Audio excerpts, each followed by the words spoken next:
When this Oxford-based dental practice came to me, they had about 1,300 visitors to their website each month. Good amount of traffic for a dental practice, but they wanted more new patients, and that was my role. So I decided to use Semrush to optimize their website and use a content marketing strategy through blog posts. And I'll show you how I did it. And the reason I chose a blogging strategy is overall, those blogs, we can get them to rank nationally rather than just locally. And in and of itself, that won't bring in the new conversions. But as those blog posts get picked up, they get to rank. That increases the overall domain authority, so our regular keywords start to rank better as well. And that is where the conversions come in. So when I start the process of the blog research, I usually ask the client, what treatment, what service do they want to promote that particular month? If they give me a keyword, a seed phrase, I'll use that. If they don't, then I just look at their website to see which ones they aren't ranking so well for.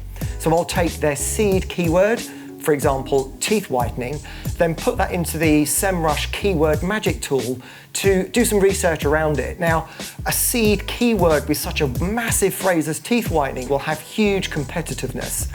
What I'm looking for is some low-hanging fruit, a phrase that includes teeth whitening but doesn't have that high competitiveness to it. The client may say, well, I want to rank for teeth whitening, but it's down to me to explain to them that that low-hanging fruit, we may be able to pull in a huge amount of traffic, even though we're not going just for teeth whitening. So once I've started the research, I then filter in the keyword magic tool by questions. Blog posts work exceptionally well if we answer people's questions. That's what they type into Google. And if we use the teeth whitening question as an example, how to whiten teeth, over 9,000 searches per month. Highly competitive, but lots of people searching for it. How to whiten teeth at home drops to only 1,900 searches per month, but it becomes slightly less competitive. And how much is teeth whitening has the same search volume, but the competitiveness drops even more. We now have our blog post title. Next, I take the question that we've researched in the keyword magic tool, and I go down to the topic research tool and enter that question. That calls up a series of cards. I'll simply go through those cards looking at the headline phrase, the headline topic, click on Show More, scroll to the bottom, and we will see a whole list of other questions that people search for in Google. I copy and paste those questions. They then become the H2 headers or the subtitles within that blog post. Next, it's time to start writing the blog post. So we take our H1, our title that we've generated using the keyword magic tool.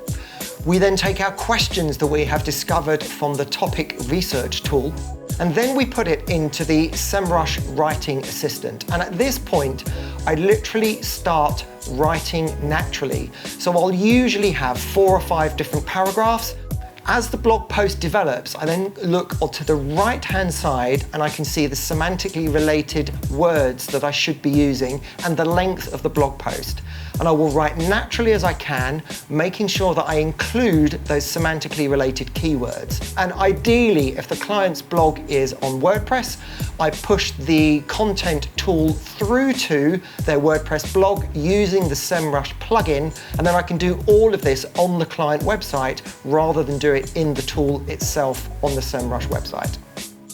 When the post is done, I go on to creating some links in that blog post. Remember, the blog post is there to hand out useful free advice, not for direct sales. So we link back to relevant treatment services, products for that client, back to their sales pages, and we link out from that blog post to other genuinely useful resources. So in the example of teeth whitening, we might mention hydrogen peroxide, and I would link out to a useful resource that helps that person find out more about hydrogen peroxide if I want to.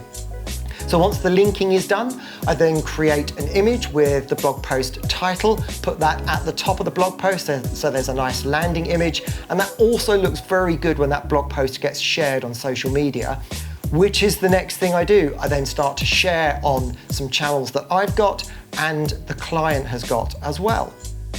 So then come the backlinks. I don't worry about creating backlinks. They get created naturally from fabulous content that people want to read. People find the blog post, they share the blog post, and that is where the backlinks come in.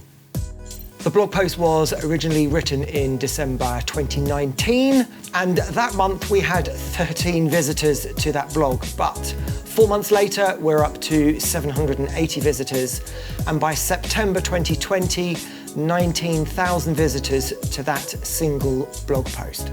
And using Semrush like this, I've been able to triple the client conversions from their website in the last 4 months alone. It takes the guesswork out of blogging. I used to take an educated guess at what I was going to write about, but now I know.